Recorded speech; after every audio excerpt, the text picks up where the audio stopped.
Welcome to devlog number 5 for Prisma, a 2.5D monster collecting RPG. And this is the real video you've been waiting for. I don't know why it took me 5 devlogs to finally show off the creatures I've been creating. I was just so wrapped up in making the game work, I didn't think about showing off the main part of it. So I have 12 Prisma to show you today, including the starters. I'm going to go into details about them and include some lore around Prisma in general. So this is probably going to be a decently long video, but hopefully it's a good one. So let's get started. First up, we have the starters, arguably the most important Prisma, because these will be the first Prisma the players see. They'll most likely stick with the players throughout the entire journey, so I had to make sure they were good ones. And you guys can decide if I succeeded. Also, I'm going to include a poll up in the eye in the corner, so you guys can let me know which starter you would choose. First up, we have number 1, Pomplume. So Pomplume is the fire type starter. The idea behind this one came from my own dog, Evie. She is a Pomeranian, and she's a fiery little monster, so of course it had to be the fire type. Next, we have number 2, Nakwa. This is the water type starter, and owls are one of my favorite types of bird. They are just so mysterious looking and sleek, but at the same time, they're fluffy and cuddly, so that's a recipe for a perfect Prisma if you ask me. So this is Nakwa, a water owl. Following that is number 3, Forafril. What lineup is complete without a dinosaur starter? Forafril is a grass type, and in the later evolutions, I think I'm going to go towards a frilled lizard type thing on his neck, hence the name. But for right now, we've just got this cute little dinosaur looking guy. And last but certainly not least, we have number 4, Voltlop. Voltlop is an electric bunny. I think this one is my personal favorite just because of how cute the sprite art came out. And I chose this because I used to own a couple rabbits, and they were such interesting creatures. Also, the spazzy energy they give off is perfect for an electric type. So those 4 are our starters.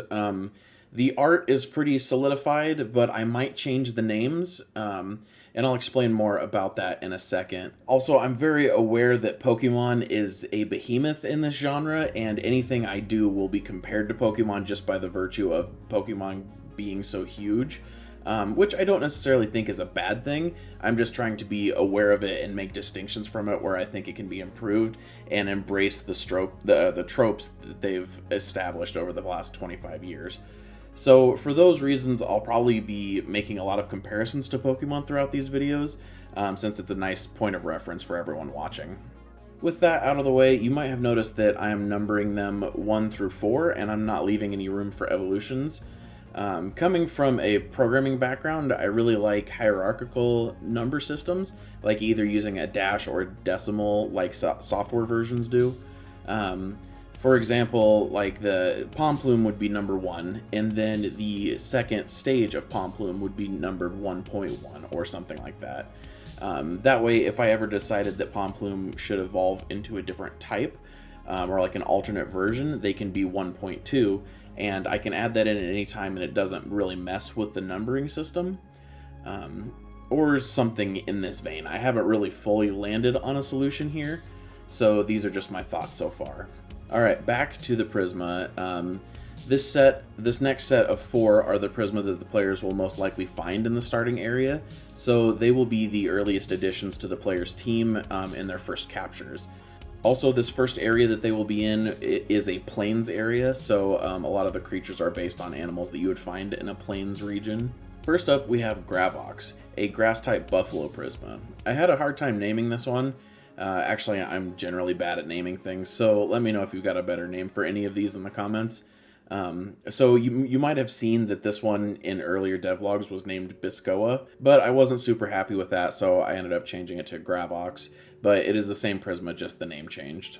Anyway, I live in the Midwest of the United States, so I knew for a plains Prisma I had to go with a buffalo, and grass type seemed appropriate for that, so right now his horns are going to be the vines that can extend out and attack. I'm trying to decide if I should recreate this art-wise and make the mane the grass part, like have a leaf mane rather than a fur mane there. I'm going to leave it for now, but I might end up changing that in the future. Next up, we have Flutter Imp, a flying monkey. It's going to be an air type, wind type. I haven't really decided what I'm calling this type yet. It's probably either going to be air or wind. So this isn't going to be like the flying type in Pokemon. Just because a Prisma can fly doesn't mean that it's a wind type, and just because it's a wind type doesn't mean that it has wings. So think more like airbenders in Avatar. Next in line we have a water mouse Prisma named Muspray. This one has a thick boy tail. Also, it has a nice orb at the top of the tail that it can focus its water power from. I really enjoy this one. I imagine it's going to be one that's divisive though. Some people probably won't like it that much, some will love it. I love it. And the last one for this set of 4 is Elephant. It is a light type deer Prisma. I can't talk today. Here in the Midwest, we have nothing if not for a ton of deer, and I wanted a decent variety of types in the starting area, so I went with a light type. I really enjoy the colors on this one. And now for some more lore and world mechanics. It's time to address the elephant in the room, or maybe the fighting animals in the room.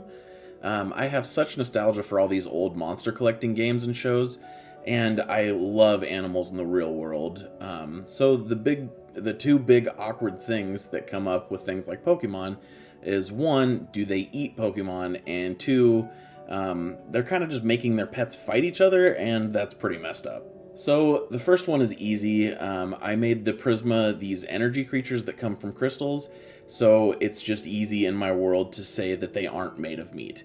If a Prisma is defeated, it returns to the crystal. They don't just die and, turn into meat if people want to cook it. It just literally can't happen. But the second one is a little bit harder to justify, and ultimately I don't think that it matters much because it's awkward when it gets brought up, but like when I'm playing Pokemon, I just have fun adventuring around with my Pokemon and making them stronger, so I don't need it to be something that I hammer over the players' heads, but I'd like to have a solution. So I'm going with evolutionary mechanics being the cause. Sort of like real-world evolution. There are a lot of examples of animals sparring with each other or doing things to toughen up so they have a higher chance of survival. So I'm basically just going to have an energy cycle in these crystals that will function kind of like long-term evolution and extinction. So I'm just going to say the stronger a Prisma is, the longer they can live and be a part of that crystal. So you're leveling them up to increase their lifespan or something like that. Like I said, I don't think it's too important, but it's something that I'm keeping in the back of my head. I'm interested to hear your guys' thoughts in the comments. But for now, let's move on to the last 4, the set of last 4 Prisma that I have here. And this video is pretty long, so I'll sort of speed run these. Also, these are the 4 most recent ones that I've added, so I've had less time to think about them and formulate their ideas. I wanted to expand and have a few Prisma that come from outside the planes, so these will be mid to later game Prisma. First up, we have a ground-type beetle Prisma named Subbeetle. I thought this one could be fun because it would bury itself in the ground and it would just look like rocks, so it could pop up and surprise people. I thought it was a fun idea. Next is Caladim, a dark-type Prisma.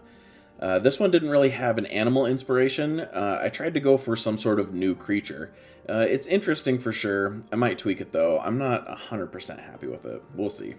That leads us to Pterodon. This is another ground type, and I was going for like a land shark type idea. I don't know, it seemed fun. And last for this batch is Charble. It's a psychic chameleon. I'm going to call this type Mystic, but it'll function basically like the psychic type from Pokemon for the most part. And it has a bubble of psychic energy that it floats on. Again, I thought it was pretty fun. Alright, well, I threw a lot of information at you guys in this one, so I'm very interested to see what you think down in the comments. And don't forget about the poll that's in the eye in the corner of the video here to let me know which starter you would choose. But you can let me know your favorite Prisma down in the comments. I'm really interested to see what you think. My goal is to have at least 20 Prisma available in the playable demo, so 8 more will be on the way. And depending on the reaction, I might add more before then because they're kind of the main focal point of this. And I've actually posted a few of these on social media, and people seem to really like them. So I might be adding more than just 20 in the initial demo. And I will probably make an evolution set for the starters because that's pretty important functionality to test. So stay tuned, and I will see you guys in the next video.